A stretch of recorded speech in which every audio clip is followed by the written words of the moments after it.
ఇది ఒక విధమైన సేవ. ఒక పెళ్లి చేయాలంటే ఎంత ఖర్చు అవుతుందో మనందరికీ తెలుసు.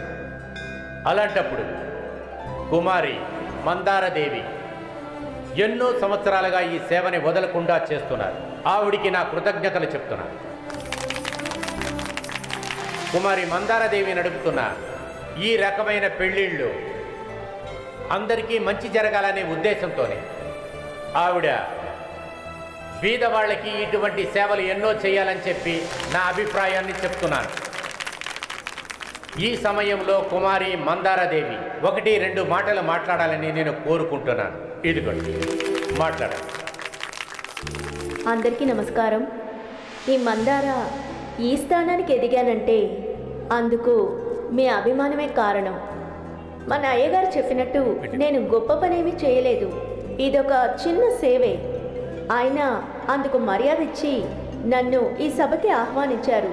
సాధించింది కొంచెమే, ఇంకా సాధించవలసింది కొండంత ఉంది. మీ ప్రేమ అభిమానాలు ఎప్పుడు నాకు కావాలని నేను ఆశిస్తున్నాను. నమస్కారం.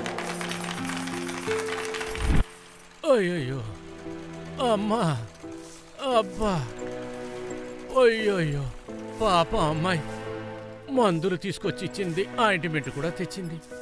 ఏం చేసినా కూడా ఈ చెత్త కాళ్ళు నొప్పి పోవటం లేదే. అయ్యో, జాగ్రత్తగా చెయ్యి. వచ్చినప్పటి నుంచి భోజనాలు సరిగా లేవు. ఉదయం నుంచి లూజ్ మోషన్స్ అవుతున్నాయి. చేతులు కాళ్ళు ఒడిగిపోతున్నాయి.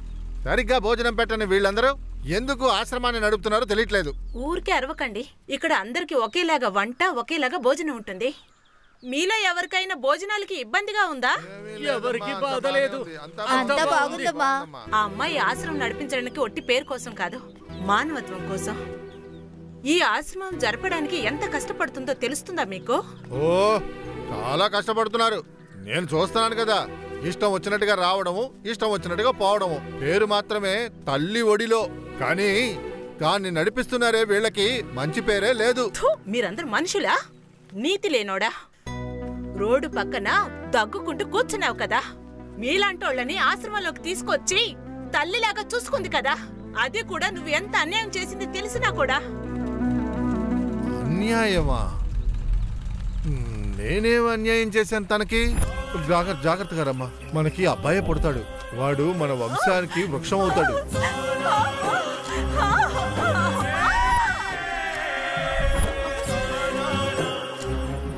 పుట్టింది ఆడపిల్లని తెలిసేసరికి చావని వదిలేసిపోయావు కదా. అది అన్యాయం కాదు పాపాత్ముడా? అంటే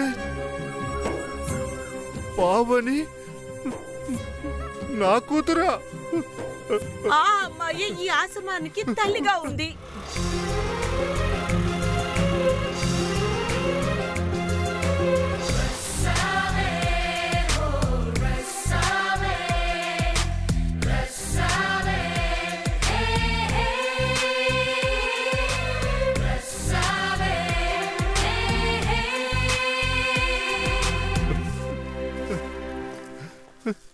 ఎదిగోండి.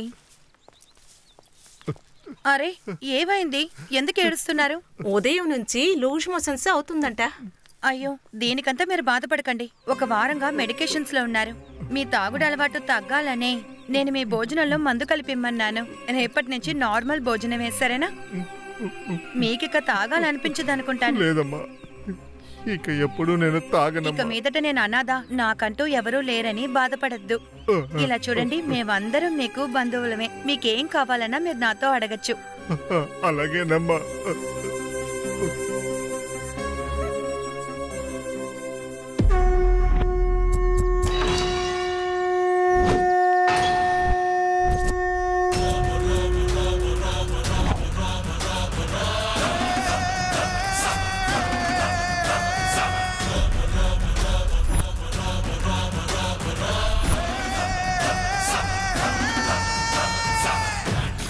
ఏడవకు, నీకు ధైర్యం ఉండాలి. చక్ర వ్యూహాన్ని ఎలా ఉపయోగించాలో నేను నీకు నేర్పిస్తాను. రా, వెళ్దాం.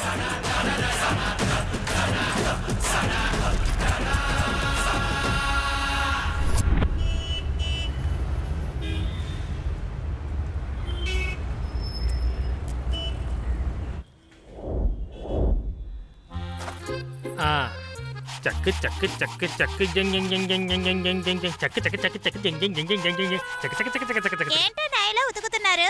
ఉతకాల్సిందే కదా. విఐపి అయితే ఏంటి, జాకీ అయితే ఏంటి, ఉతికితేనే మంచిది, లేదంటే ర్యాషెస్ వస్తాయి కదా. ఎందుకన్నా భయపడుతున్నారు? ఎప్పుడూ నాలాగే ఉండండి. అదలే అబ్బా. ఇలాగా టిష్యూ. అరే నిన్ను పిల్ల వచ్చానా కూడా ఏం చెప్తున్నారో నువ్వు? బాబు ఏం కరబరా బాబు. పొద్దున్నే ఒక సెన్సార్ని చూశాను. ఇక ఏం జరగబోతుందో.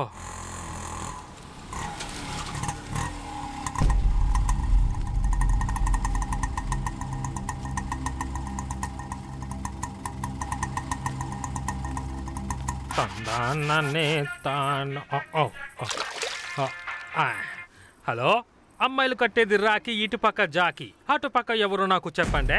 చెప్పాల్సింది నేను కాదురా, నువ్వే చెప్పాలి. 10,000 రూపాయలు తీసుకుని 6 నెలలైంది. అసలు రాలేదు, వడ్డీను రాలేదు. అందుకే నేనే ఇప్పుడు నీ ఇంటికి రాబోతున్నాను. అన్నా నిన్నే మీరు ఫోన్ చేసి ఉండాల్సింది కదన్నా. ఇప్పుడే కంబోడియాకి వచ్చి ల్యాండ్ అయ్యానన్నా. అన్నా అంబోడియా కాదు, కంబోడియా. అప్పు తీసుకునే వాళ్ళందరూ ఇలా దేశం వదిలి పారిపోతే ఇక్కడ మా పరిస్థితి ఏంటి?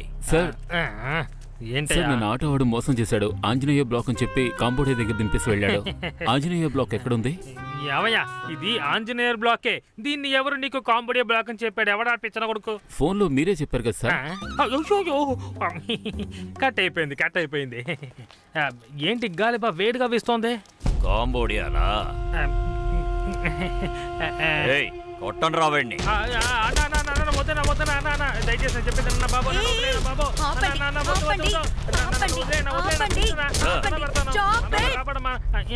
ఎందుకండి ఆయన్ని ఇలా కొడుతున్నారు? వాడు అప్పు తీసుకున్నాడు, తిరిగి ఇవ్వకపోతే ఇలాగే కొడతాం. కొట్టండి రా. మీకు అసలు ఎంత ఇవ్వాలండి? 10,000 రూపాయలు అసలు, 5,000 వడ్డీ ఇవ్వాలి. వడ్డీ తగ్గించరా? వడ్డీకి ఇచ్చాలి మేడం, అదంతా సోదరురా. ఆగండి ఒక్క నిమిషం. రాస్కల్, ఇదిగోండి వెళ్ళండి. ఇంకోసారి నా ఏరియాలో కనిపిస్తే వేలాడదీస్తాను. ఓ పావయ్య, డబ్బులు తీసుకున్నాక ఇంకెందుకు మాడతాను? ఏంటండి ఇంతమంది కలిసి ఒకరిని కొడుతున్నారు, నించుని అలా చూస్తున్నారు. అట్లీస్ట్ అడ్డుకోవచ్చు కదా. నేను చెప్తే వాళ్ళు ఎందుకు వింటారండి? నేను చెప్పిన వెంటనే విన్నారుగా. మీరు అమ్మాయి కదా, అందుకే వాళ్ళు విన్నారు.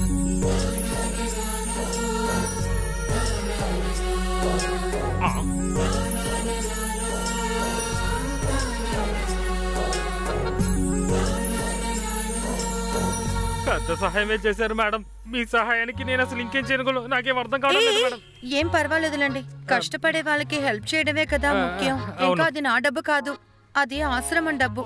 దేని గురించి ఆలోచించకుండా ఇచ్చేసాను. త్వరలోనే ఆ డబ్బులు మీరు తిరిగి ఇచ్చేస్తారు కదా. అయ్యో, తిరిగి ఇవ్వడం గురించి మీరు అసలు ఆలోచించనక్కర్లేదండి. మోస్ట్లీ త్వరగా ఇచ్చేస్తానంటున్నారులా ఉంది.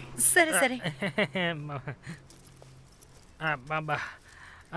ఇది నా కార్డ్, ఇందులో నా నెంబర్ ఉంది. డబ్బు అరేంజ్ చేసి నాకు కాల్ చేయండి, సరేనా? జాగ్రత్తగా. సరే, ఓకే, వస్తాను.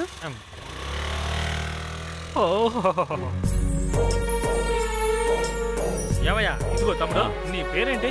రామ్. రామ్, ఎక్కడి నుంచి వస్తున్నావు? అగ్రహారం. అగ్రహారం అంటే ఎక్కడి నుంచి వస్తున్నావు? పరప్పన్ అగ్రహారం.